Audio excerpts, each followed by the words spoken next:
role is now.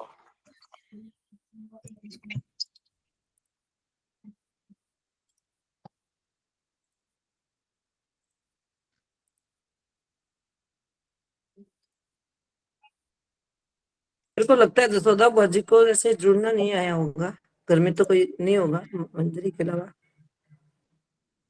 तो जुड़ते। हरे कृष्णा, आप लोग को स्क्रीन दिख रहा है?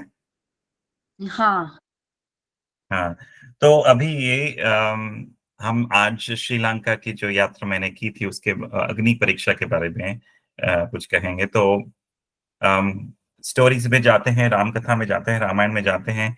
तो राम जी ने रावण का वध कर दिया। राम जी ने लक्ष्मण को कहा कि विभीषण को राजा बनाया जाए, विभीषण को राजा बनाया गया। उसके बाद राम जी बहुत हर्षित थे और हनुमान जी को बोलते हैं कि हनुमान तुम जाओ पुत्र और विभीषण से आज्ञा लेकर माँ सीता को संदेश दो कि हम कुशल मंगल है, रावण का वध कर दिया है और यहाँ पर सब राम मैं और लक्ष्मण बिल्कुल कुशल हैं और उनसे संदेश लेके आओ। तो हनुमान जी बड़े हर्षित होकर विभीषण जी से आज्ञा पाकर जाते हैं और जाते हैं और देखते हैं कि माँ सीता अशोक वन में है और काफी मलिन है क्योंकि इतने दिन से खाया पिया और उन्होंने स्नान भी नहीं किया है और अभी भी वो व्यथित हैं। तो माँ सीता को प्रणाम करके हनुमान जी बोलते हैं कि राम जी ने रावण का वध कर दिया है और वो कुशल मंगल हैं और आपसे पूछ रहे हैं कि आपका क्या संदेश। तो माँ सीता बहुत हर्षित होती हैं, बहुत गदगद होती हैं और बोलती हैं कि आज तुमने ये जो समाचार सुनाए हैं वो बहुत बहुत हृदय स्पर्शी है और मैं तुमको कुछ दे नहीं सकती, बट तुमने इतना जो संसार के सारे रत्न जवाहरात भी कम पड़ जाए इतनी अच्छी इतना अच्छा समाचार दिया है। तो राम को कहना कि मैं उनका दर्शन अति शीघ्र पाना चाहती हूँ। तो हनुमान जी हर्षित होकर वापस जाते हैं राम के पास और राम को बताते हैं कि माँ सीता आपसे अति शीघ्र मिलना चाहती हैं। तो वो विभीषण को बोलते हैं राम जी, विभीषण आप जाइए और अपनी दासियों से कहिए कि सीता माता को स्नान करके और अच्छे वस्त्र पहनकर, आभूषण पहनकर मिलने आ सकती है माँ सीता। तो विभीषण जाते हैं माँ सीता के पास दासियों के साथ और बोलते हैं कि राम जी आपसे मिलना चाहते हैं, आपने जो कहा, और आप स्नान करके अच्छी तरह आभूषण और वस्त्र गहन करके आप आइए। तो माँ सीता बोलती है मुझे नए वस्त्र पहनने की जरूरत नहीं है, मैं अभी जाना चाहती हूँ, मैं व्याकुल हूँ राम से मिलने के लिए। तो विभीषण बोलते हैं जो राम जी ने कहा वही आपके लिए उपयुक्त है, आप प्लीज उनके वाक्यों का पालन करिए। तो माँ सीता स्नान करके बहुत अच्छे आभूषण, सोने के आभूषण लेके जाती हैं। तो वो पालकी में जा रही हैं और राम जी, लक्ष्मण, हनुमान, सुग्रीव बैठे हैं और सारे वानर, सारे राक्षस बैठे हैं, पालकी में जा रहे हैं और कुछ जो वानर के सेनापति, जो भी वानरों के जो चीफ हैं, सबको हटा रहे हैं ताकि माँ सीता की पालकी वहां से जा सके। और वो प्राइवेसी देना चाहते हैं कि जब एक औरत होती है तो वो मतलब जो रानी होती है, जो प्रिंसेस होती है, जो उनको पब्लिक में नहीं देखा जाता, इसीलिए वो पालकी में ला रहे थे और सभी को हटाया जा रहा था कि आप लोग जाइए यहाँ से ताकि माँ सीता राम से मिल सके। क्योंकि जो रानी होती है, जो उन सबको अच्छी तरह मतलब पब्लिक में नहीं देखा जाता। तो उस समय राम क्रोधित होकर बोलते हैं कि जब कोई विपत्ति होती है इन सब चीजों में स्त्री देख सकती, लोग स्त्रियों को देख सकते हैं, तो आप माँ सीता को पालकी से निकाल के उनको बोलिए पैदल आए, और आप इन वानरों को और राक्षसों को मत हटने दीजिए। तब जब राक्षस और जो वानर थे, उनको कुछ लगा कि ये राम तो इतने कभी क्रुद्ध नहीं होते, राम का हृदय तो बहुत बहुत सॉफ्ट है, वो तो बहुत प्रेम करते हैं सीता से, वो इस तरह से क्यों बोल रहे हैं। अब माँ सीता क्यों सबके सामने क्यों अपना चेहरा दिखाएंगी, क्यों सबके सामने आएंगी, वो समझ नहीं पा रहे हैं। और सो फिर माँ सीता निकलती है पालकी से और आती हैं राम के पास। तो राम ऐसा क्यों करते हैं? क्योंकि वो चाहते हैं कि सभी जिन वानरों ने उनके लिए इतना बड़ा युद्ध लड़ा, ताकि उनकी दृष्टि पड़े सीता पर, सीता की दृष्टि उन पर पड़े, ताकि उनको राम का प्रेम प्राप्त हो सके। क्योंकि कल भी कहा था कि राधा के बिना कृष्ण का प्रेम नहीं हो सकता, और सीता के बिना राम का प्रेम नहीं हो सकता। सीता माँ की दृष्टि, उनकी मर्सी, उनकी कृपा होना जरूरी है। तो फिर राम राम के सामने लज्जा और अपना किए आती हैं माँ की, वो सबके सामने आई हैं इस सभा में। यूजुअली रानियां नहीं आती इतनी सभा में सबके सामने। तो वो राम को निहार रही हैं और हर्षित हैं, और राम बोलते हैं कि देखो सीता, आज मेरा कर्तव्य पूरा हो गया। जो हमारे कुल पर लांछन लगा था, वो आज वो हो गया पूरा। मैंने रावण का वध कर दिया है। मैंने जो पुरुषार्थ के द्वारा जो कुछ किया जा सकता है वो सब मैंने किया। आज सबने मेरा पराक्रम देख लिया है। आज मेरा परिश्रम सफल हो गया है, और मैं इस भार से मुक्त होकर तुमको तुमको स्वतंत्र कर दिया है। अम, जो हनुमान जी ने जो समुद्र से लांगा था, तुम लंका दहन की थी, जो विभीषण ने मेरी सहायता की, जो सुग्रीव ने मेरे सहायता की, ये पूरी वानर सेना ने सहायता की, उन सब का परिश्रम आज काम आया है। सो तो मैंने जो मेरा कर्तव्य था वो पूरा किया। आज तुम्हारा कल्याण हो। अम, तो तुमको बट ये मालूम होना चाहिए कि जो मैंने ये परिश्रम किया, इन सभी ने जो परिश्रम किया, मुझे ये नहीं चाहिए कि मैं तुम्हें पाने के लिए तुम्हें ये नहीं किया है। तुम्हारे चरित्र में संदेह का अवसर उपस्थित है।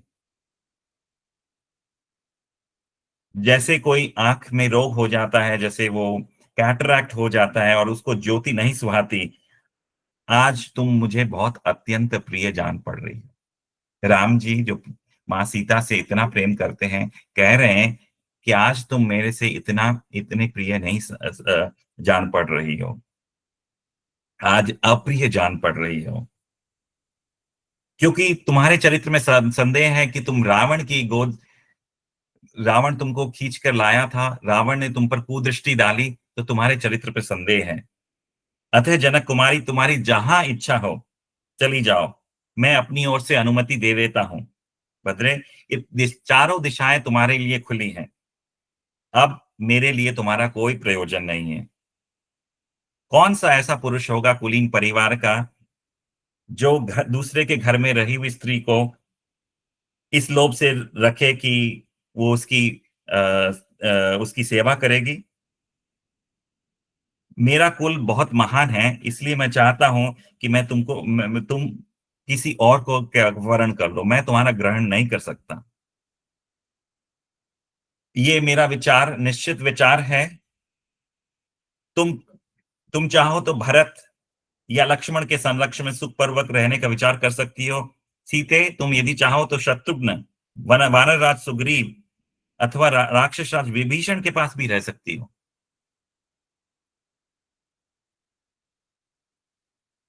जब माँ सीता ने ये शब्द सुने, तो वो विवल हो उठी, व्यथित हो उठी।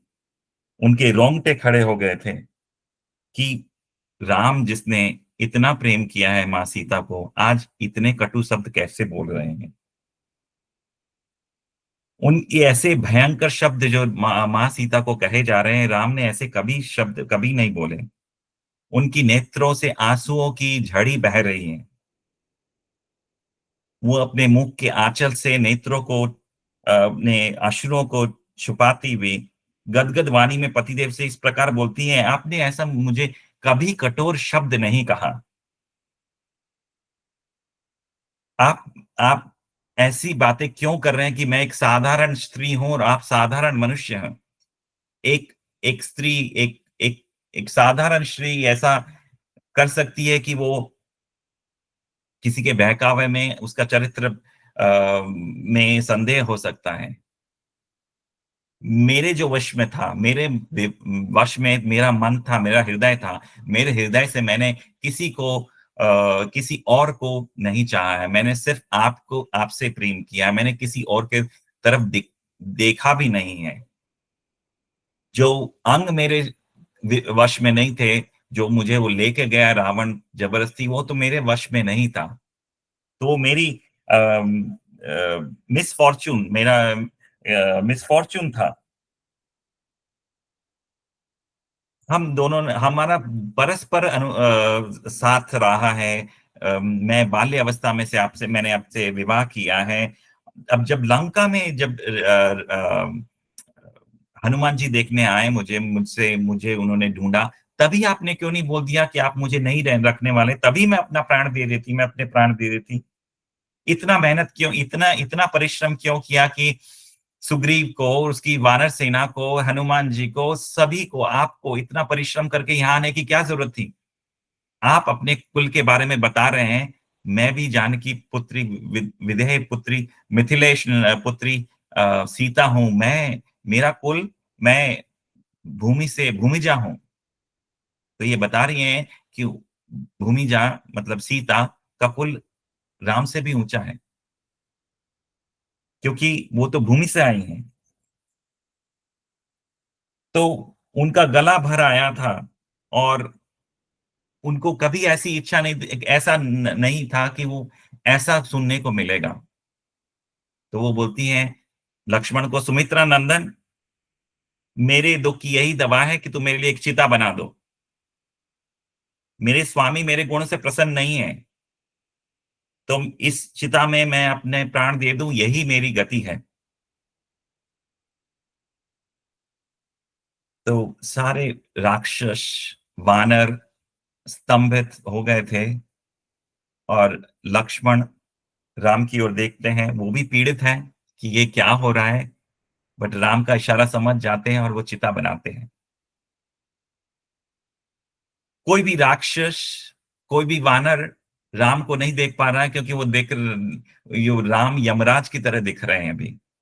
उन्होंने राम का ये रूप कभी नहीं देखा, जो माँ सीता के साथ इतना प्रेम करते हैं, अगाध प्रेम है, और आज ये कटु शब्द बोल रहे हैं। और माँ सीता की इतनी व्यथा सुनकर वो भी बहुत स्तंभित है। भगवान श्री राम सिर झुकाए खड़े थे। उसी अवस्था में माँ सीता ने उनकी परिक्रमा की और वो प्रज्वलित अग्नि के पास गई, और वहां सभी देवताओं तथा ब्राह्मणों को प्रणाम करके अग्निदेव के समीप जाकर वो बोलती हैं, यदि मैंने किसी किसी एक क्षण के लिए भी श्री रघुनाथ जी से दूर हुआ ना, मेरा हृदय कभी उनसे दूर हुआ, तो संपूर्ण जगत के साक्षी अग्निदेव, यदि मैंने उनसे कभी, मेरा हृदय उनसे कभी दूर ना हुआ हो, तो संपूर्ण जगत के साक्षी अग्निदेव मेरी रक्षा करें। बोल रही है कि मैंने एक क्षण भी मेरा हृदय उनसे दूर नहीं हुआ है, मेरा चरित्र शुद्ध है, फिर भी श्री रघुनाथ जी मुझे दूषित समझ रहे हैं। यदि मैं सर्वथा निष्कलंक हूं, तो संपूर्ण जगत के साक्षी अग्निदेव मेरी सबसे रक्षा करें। यदि मैंने मन, वाणी और क्रिया द्वारा कभी संपूर्ण धर्मों के ज्ञाता श्री रघुनाथ जी का अतिक्रमण न किया हो, तो अग्निदेव मेरी रक्षा करें। वो कहते हुए माँ सीता अग्नि में प्रज्वलित होती है।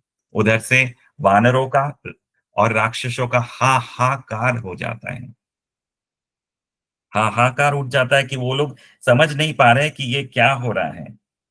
और अंदर माँ सीता जैसे एक नई नूतन स्वर्ण की कांति वाली सीता अपने शरीर को तपाकर स्वर्ण आभूषणों से विभूषित वो आग में कूद गई थी माँ सीता।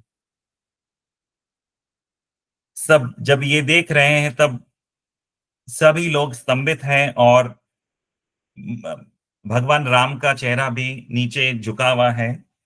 और उस समय सभी देवी देवता, इंद्र, ब्रह्मदेव, महादेव, वरुण देव, सभी अपने अपने वामनों के द्वारा आते हैं और कहते हैं, हे राम, आप तो पूरी सृष्टि के रचयिता हैं, आप नारायण हैं, आप महाबली कृष्ण हैं, आप इस तरह साधारण मनुष्य की तरह क्यों ये बिहेवियर कर रहे हैं, आप ये व्यवहार क्यों कर रहे हैं?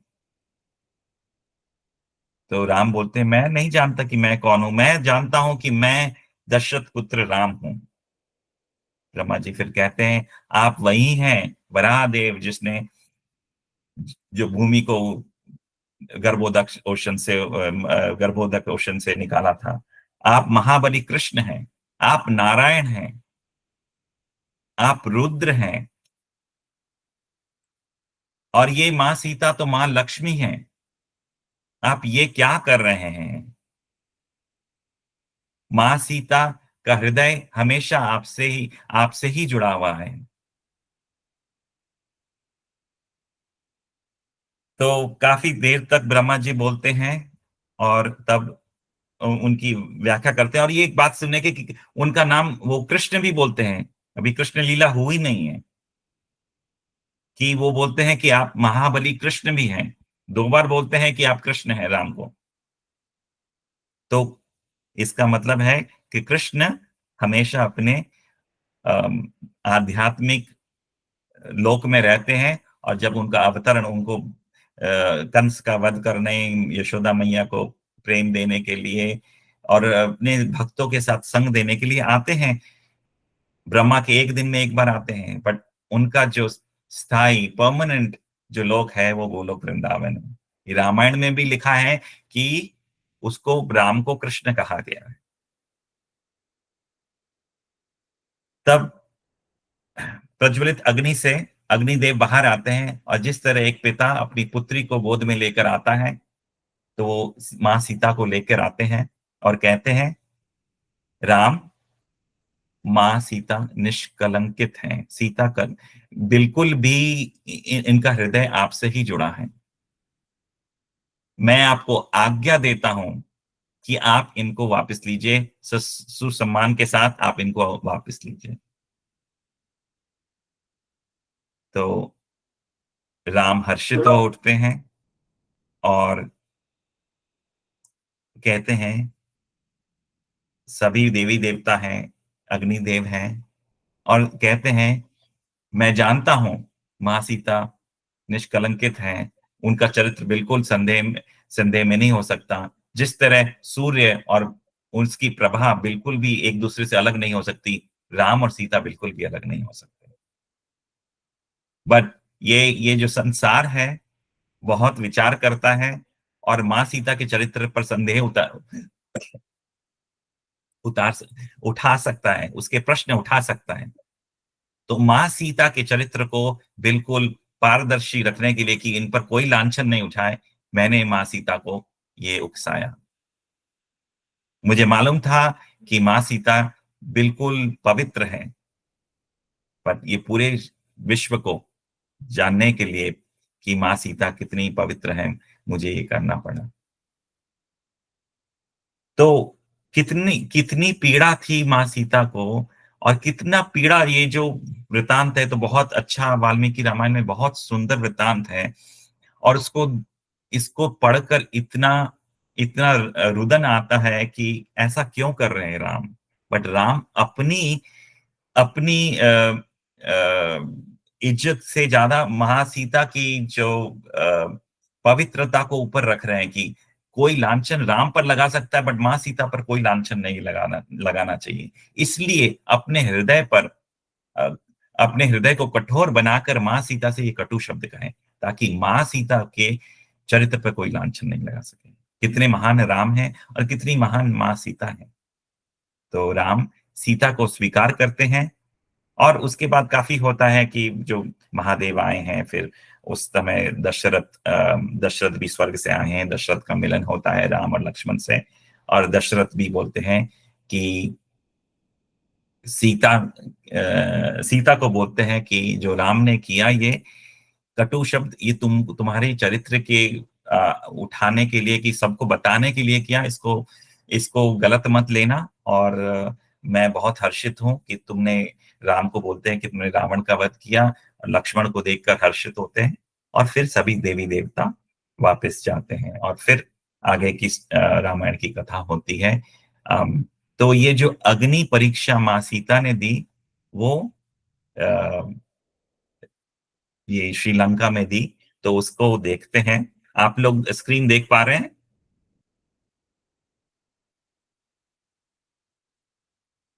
यस। हाँ जी, देख पा रहे हैं। तो ये जो मंदिर के बाहर है, अम, ये जो ये लिखा है सीता देवी अग्नि, वो मंदिर के बाहर वो लिखा हुआ है। वहां पर एक बौद्ध स्तूप है और साइड में माँ सीता का मंदिर है। तो उसको देखते हैं। वीडियो चालू करता हूँ।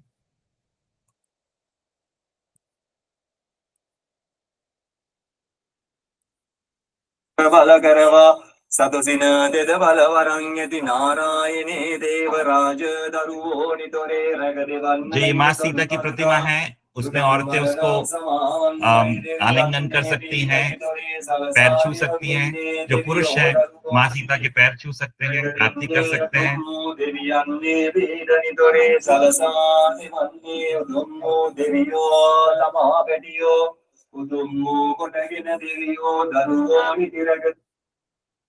तो ये बहुत पवित्र स्थान है। मैं बार बार वहां मंदिर जाना चाहता था, तो 3 बार गया। एक माता जी तो 7 बार गई। बहुत भीड़ थी, बट वो बार बार जाके भीड़ में माँ सीता को आलिंगन करती थी। और बहुत मतलब इस कथा को सुनकर बहुत अंदर से पीड़ा हुई थी, बट फिर बाद में पता चलता है कि राम का चरित्र कितना महान है। और यहाँ जो माँ सीता को कितनी पीड़ा हुई होगी, राम को, भगवान राम को कितनी पीड़ा हुई होगी। तो ये स्थान पे जाकर बहुत अच्छा लगता है, क्योंकि हमने ये कथा अ, अ, इस प्रांगण में तो नहीं की थी, एक दूसरी जगह की थी। एक मेरे गुरु महाराज के शिष्य ने एक कथा की थी। तो वहां पर एक भी इंसान नहीं था जिसकी आंखों में आंसू ना हो। सब दो दो कथाएं, 2 घंटे की कथा की थी। 1 घंटे पे वो स्टॉप किया था जब राम उनको बुरे शब्द कहते हैं, कटु शब्द कहते हैं। तो सबके मन में यही प्रश्न था, तो राम ऐसा क्यों कहते हैं, राम ऐसे निठुर कैसे हो सकते हैं। मेरे गुरु महाराज जो अपने इमोशंस नहीं दिखाते, वो भी रो पड़े थे उस दिन। इतनी रामायण, हर हर जो हमारे 5 रस होते हैं, शांत रस, अम, फिर दास्य रस, साख्य रस, वात्सल्य रस और माधुर्य रस। उसके अलावा 7 और रस होते हैं जो सेकेंडरी होते हैं, जो द्वितीय होते हैं। उनमें से एक करुणा रस है। सो राम करुणा रस के अधिष्ठाता वो देव हैं। तो आप रामायण पढ़ेंगे तो उसमें बहुत करुणा है। तो वो करुणा हमको राम के, सीता के पास ज्यादा लेके जाती है। जब हम ऐसी कथाएं सुनते हैं, पढ़ते हैं, एक हृदय में एक फीलिंग होती है कि हम राम और सीता और पूरे रामायण के प्रति आकर्षित होते हैं। उसमें करुणा रस है और माधुर्य रस के अधिष्ठाता देव जो है कृष्ण है। तो हर रस के एक एक देव हैं।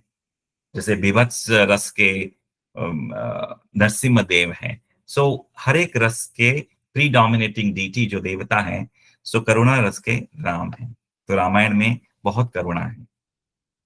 तो अभी दूसरा देखते हैं। इसमें शायद एक और वीडियो होगा। ये हनुमान जी की प्रतिमा है। ये बाहर ही है, ये अग्नि परीक्षा की मंदिर के बाहर ये अ, ये उनकी प्रतिमा है। और यहाँ पर कहते हैं कि ये माँ सीता ने अग्नि परीक्षा की थी। This is the place where Mother Sita did the trial of fire, Agni Pariksha. This is the temple. ये मंदिर था, ये बाहर जगह है, ये बाहर उस जगह से देख सकते हैं श्रीलंका के। सभी क्या आ रहा है क्या? मेरे तो नहीं आ रहा। आपको नहीं दिख रहा चाची जी? नहीं, आप ही तो लगाओ ना फोन। देख लीजिए।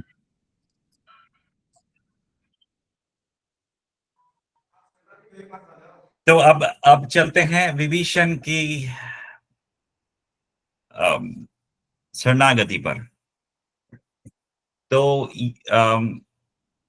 अब ठीक है, मैं आगे बढ़ गया हूं, बट मैं इस कथा को, विभीषण की शरणागति को लास्ट में रखना चाहता था, क्योंकि ये रामायण का एसेंस है, ये रामायण की पूरी सारांश शरणागति है। और विभीषण जो शरणागति की जो लेसन देते हैं वो इतनी अच्छी तरह से शरणागति के देते हैं।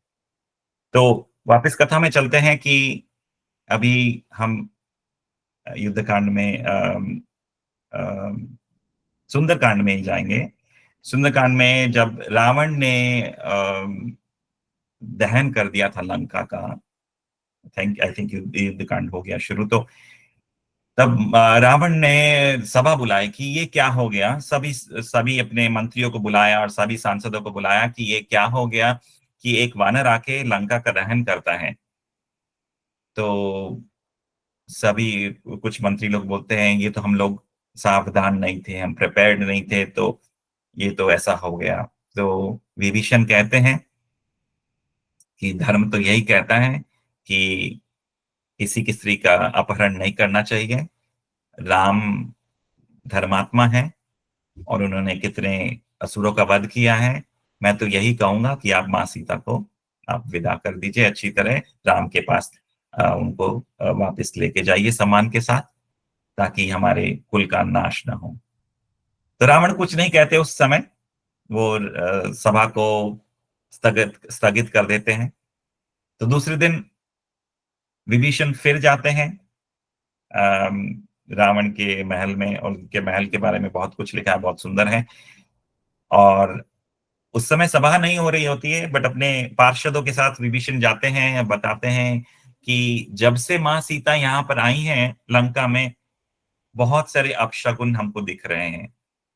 कभी गायों ने दूध देना बंद कर दिया है, यज्ञ अच्छी तरह नहीं होते हैं, कितने अपशकुन हैं।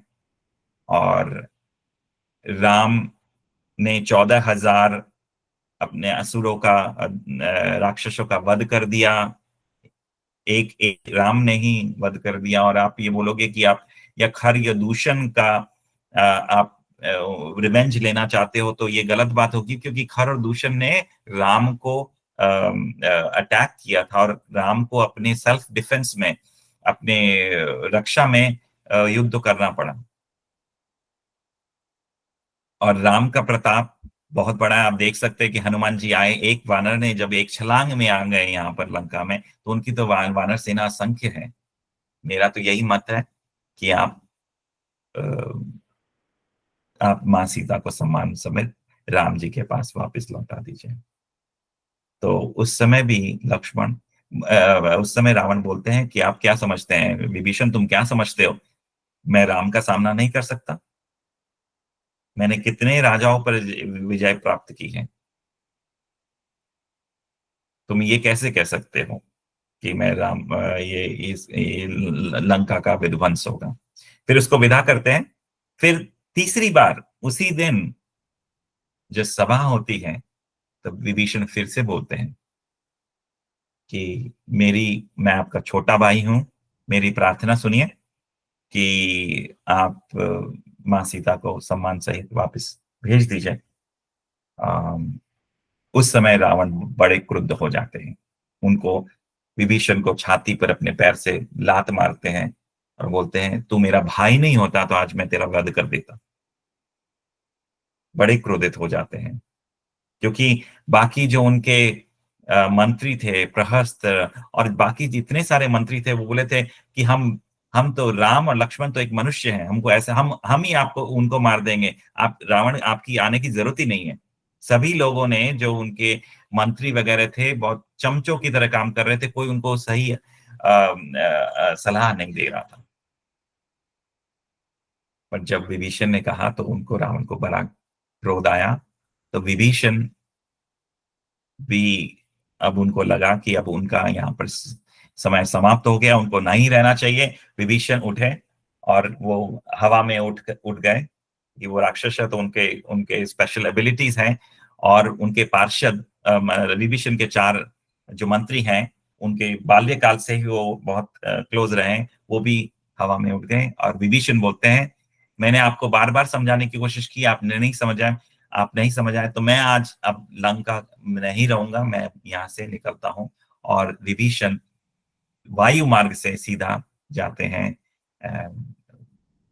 समुद्र के किनारे, जहाँ सुग्रीव है, राम है, वानर सेना है।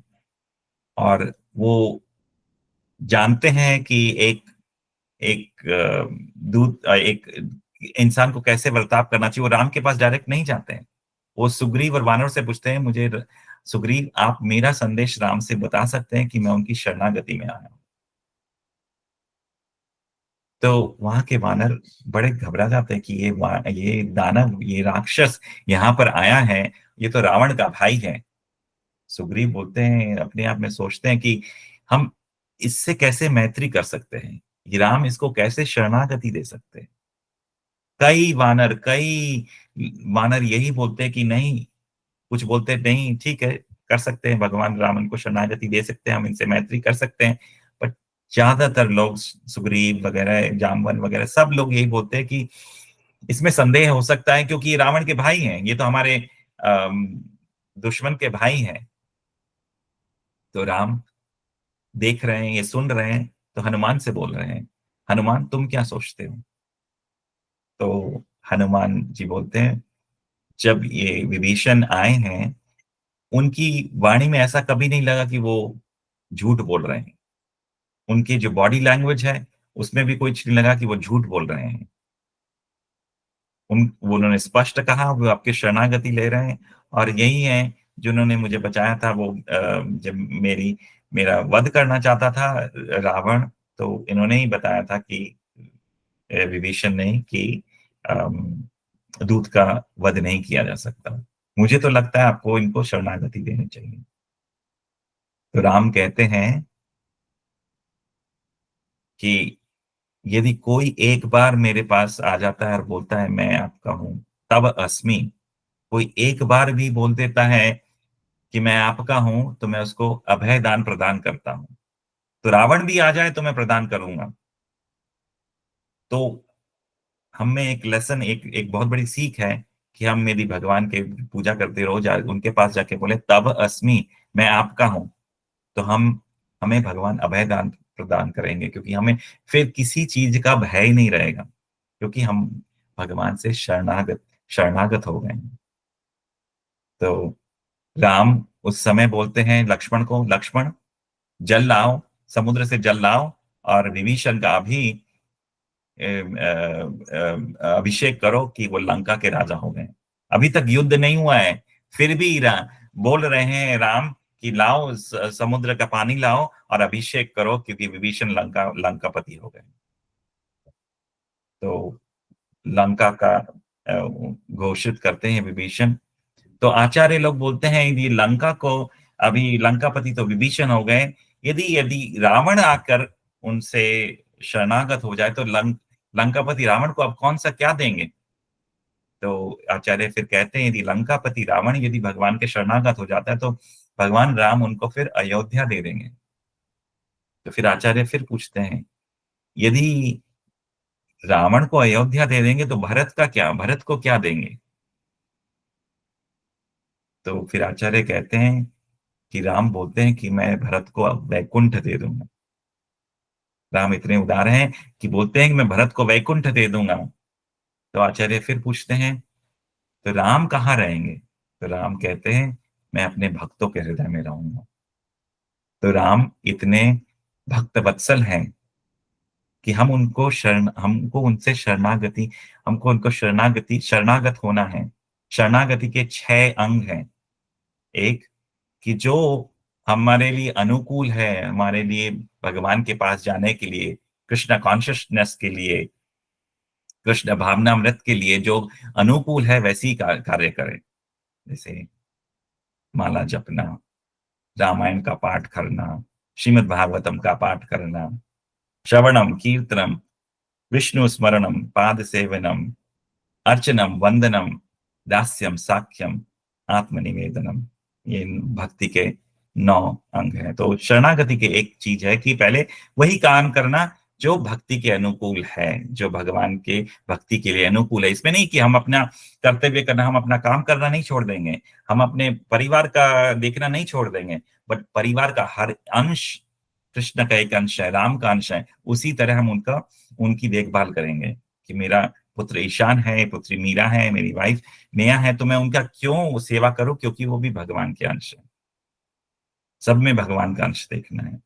और मैं काम क्यों कर रहा हूं, मैं पैसे क्यों कमा रहा हूं? ताकि मैं अपने जो भगवान के अंश के परिवार हैं, मैं उनकी सेवा कर सकूं। इसके लिए मैं काम कर रहा हूं। तो हर चीज में भगवान के लिए जो अनुकूल हो, हमारे प्रेम भक्ति के लिए अनुकूल हो, वैसा कार्य करना। दूसरा, भक्त शरणागति का जो प्रिंसिपल है कि हम कोई ऐसा काम नहीं करें जो भक्ति के प्रतिकूल हो। जैसे अभी ठीक है, हम लोग मनोरंजन के लिए जाते हैं वगैरह करते हैं, बट लिमिटेड करें। और जैसे वाहियात सिनेमा देखना या वाहियात चीजें जाना, टाइम वेस्ट करना, वो भक्ति के लिए प्रतिकूल है। तो ऐसी चीजें शरणागति के लिए वर्जित है। तीसरा, कि भगवान ही मेरे, राम ही या कृष्ण ही मेरे संरक्षक हैं, वही मेरे प्रोटेक्टर हैं, ऐसा दृढ़ विश्वास होना चाहिए। जैसे राम ने कहा तव अस्मि, जो कहेगा भगवान उसको अभयदान प्राप्त करेंगे। तो हमको ये समझना चाहिए भगवान मेरे संरक्षक हैं। चौथा, कि भगवान ही मेरे भर्ता हैं, भगवान ही मेरे मेंटेनर हैं, भगवान ही मुझे मेंटेन करते, मुझे रखते हैं। क्योंकि 8.4 मिलियन स्पीशीज हैं, सबको एक हाथी इतना खाता है, एक मगरमच्छ इतना खाता है, सभी को जो भोजन है भगवान देते हैं। ऐसा नहीं है कोई भूखा रहता है, जो भूखा रहता है फिर भी भगवान के सबके लिए प्रयोजन कर रखा है। तो हमें अपना कर्तव्य तो करना है, बट भगवान ही हमारा संरक्षण करेंगे, भगवान ही हमारा भरण पोषण करेंगे, ये समझना जरूरी है। पांचवा, एक दैन्यता से, कि मैं एक इनसिग्निफिकेंट, मैं तो तुच्छ हूं, मैं भगवान का दास हूं, मैं कोई बड़ा इंसान नहीं हूं, बड़ा आदमी नहीं हूं, क्योंकि इतनी बड़ी सृष्टि है, हम तो बहुत बहुत बहुत छोटे हैं। तो दैन्यता से हमको व्यवहार करना है। और छठा, कि हमको तन मन धन से, पूरे अपने मन, पूरे सब चीजों से भगवान में शरणागति, भगवान मैं आपका हूं। तो ये 6 अंग है शरणागति के।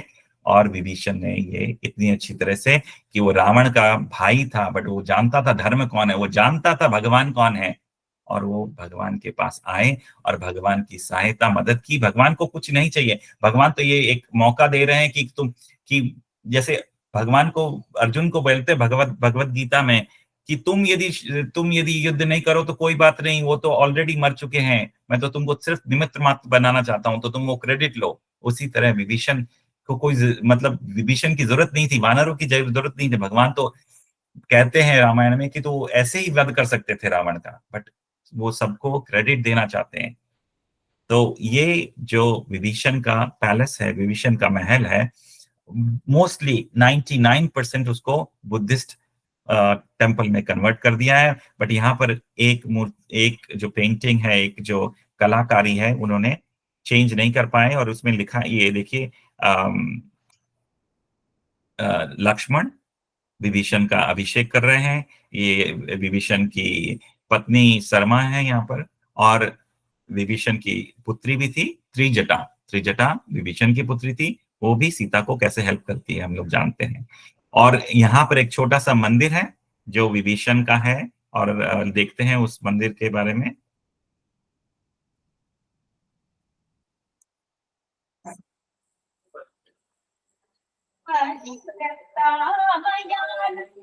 ये विभीषण है बीच में, नारायण,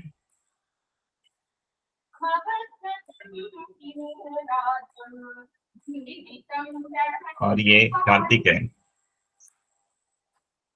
तो ये जो आपने सुना जो श्लोक, ये हमारी गॉड सिस्टर हैं, हमारी एक डिवोटी हैं, वो रामायण के श्लोक गा रही थी, विभीषण के जो उसके गुणगान कर रही थी। तो उसके बाद चलते हैं। अब इसमें कोई कथा नहीं है कि शिव जी रावण के इष्ट देव हैं। तो रावण ने कई शिवलिंग स्थापित किए थे। वो कहते हैं कि 5 शिवलिंग जो है मेन है वहां पर है श्रीलंका में। उनमें से एक मुनीश्वर टेम्पल है, बहुत सुंदर टेम्पल है, शिव जी का बहुत सुंदर मंदिर है। तो ये वहाँ की डीटीज हैं। अंदर ज्यादा पिक्चर्स नहीं ले पा रहे थे यहाँ पर। और यात्रा में बहुत सुंदर सुंदर कथाएं की गई थी। हमारे गुरु महाराज के एक शिष्य हैं, उनका नाम नित्यानंद प्राण है, और वो बहुत सुंदर कथा कर रहे थे। गुरु महाराज भी बहुत सुंदर कथा कर रहे थे। नित्यानंद प्राण प्रभु ने वो कथा करते हैं, और एक दूसरी माता जी वो संस्कृत में वाल्मीकि रामायण से श्लोक गा रही थी। और उन माता जी के 2 लड़के, एक लड़का वायलिन प्ले कर रहा था और एक मृदंगा प्ले कर रहा था। तो यदि वो देखे तो बहुत सुंदर प्रस्तुति। तो मैं उसको करता हूँ।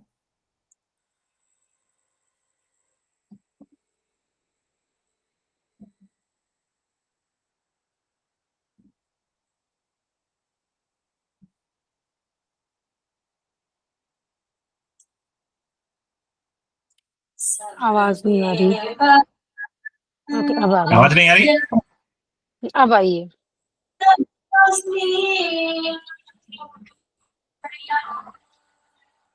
ये वही श्लोक है जो मैंने कहा तव अस्मि। भगवान बोल रहे हैं कि यदि तुम कहो एक बार भी कि मैं आपका हूं, तो भगवान अभयदान प्राप्त करते हैं।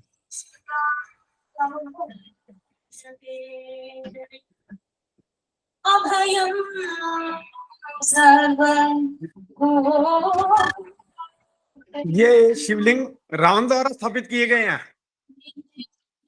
नहीं, वो रावण द्वारा।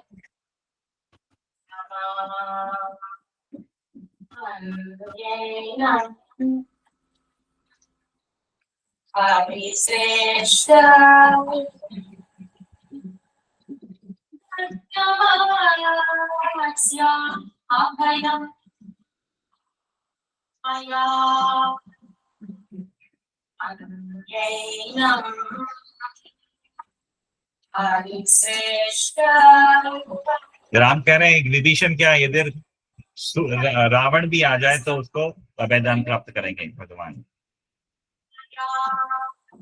तो बहुत ऐसे सुंदर प्रेजेंटेशन हैं। और उसके बाद सभी वानर लोग खुश हो गए कि भगवान ने अभयदान प्राप्त किया है। उसके बाद भगवान साधु वानर सब लोग बोलते हैं साधु साधु, बहुत बहुत ही अच्छा, भगवान ने इतना अच्छा डिसीजन लिया है कि विभीषण को उन्होंने शरणागति दे दी है। तो बहुत ही सुंदर कथा थी। तो ये उसके बाद हम लोग दिवाली टाइम और गोवर्धन के टाइम पे भी वहीं थे। तो गोवर्धन पूजा वहां पर इतनी ऑपुलेंट तो नहीं हो सकती थी क्योंकि हम लोग होटल्स वगैरह में थे, फिर भी डिवोटीज ने बहुत बड़ा गोवर्धन बनाया। अब देखे चाइनीज डिवोटीज हैं, अमेरिकन हैं, इंडियन हैं।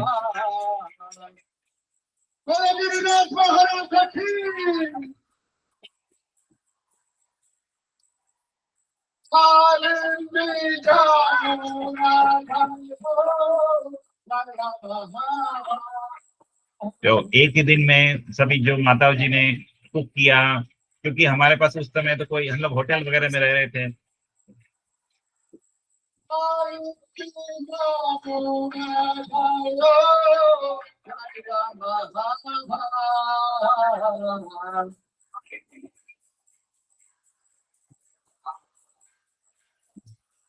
सभी आनंद से आनंद विभोर होकर इतना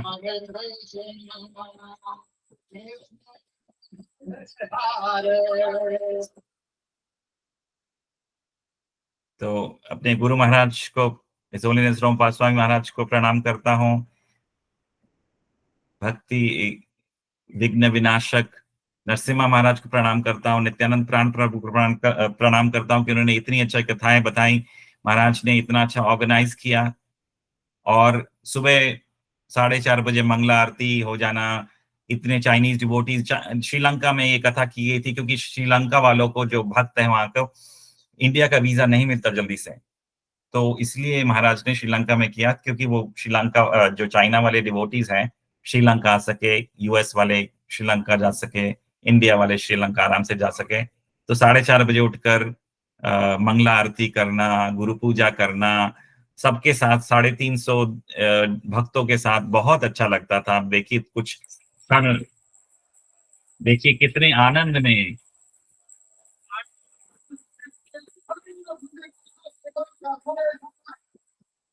कोई देश का भेदभाव नहीं, कोई कलर का भेदभाव नहीं, भगवान के भक्ति में सभी संलग्न और सब भक्ति में इतने आनंद भाव विभोर है।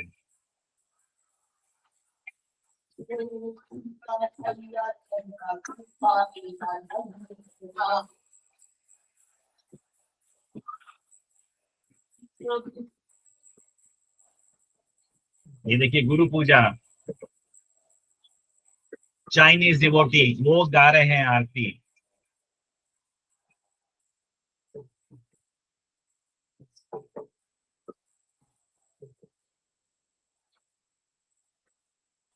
तो जब भक्ति करते हैं तब हम ये नहीं देखते कि कौन, क्योंकि हम सभी आत्मा हैं।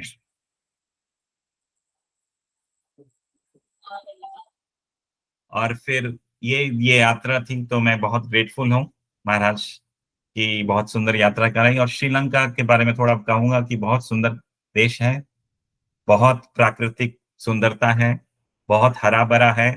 वहाँ की बीचेस, वहाँ की जो समुद्र तट है, वहाँ के जो माउंटेन्स है बहुत सुंदर है। आप देख सकते हैं यहाँ पर इंद्रधनुष है, ये सुबह सुबह की 5 बजे की पिक्चर है। बहुत सुंदर बहुत सुंदर व्यू है। तो आज की कथा फिर यहीं विराम करते हैं। किसी को कोई प्रश्न है, कोई डिस्कशन है तो प्लीज आप अनम्यूट होकर कह सकते हैं।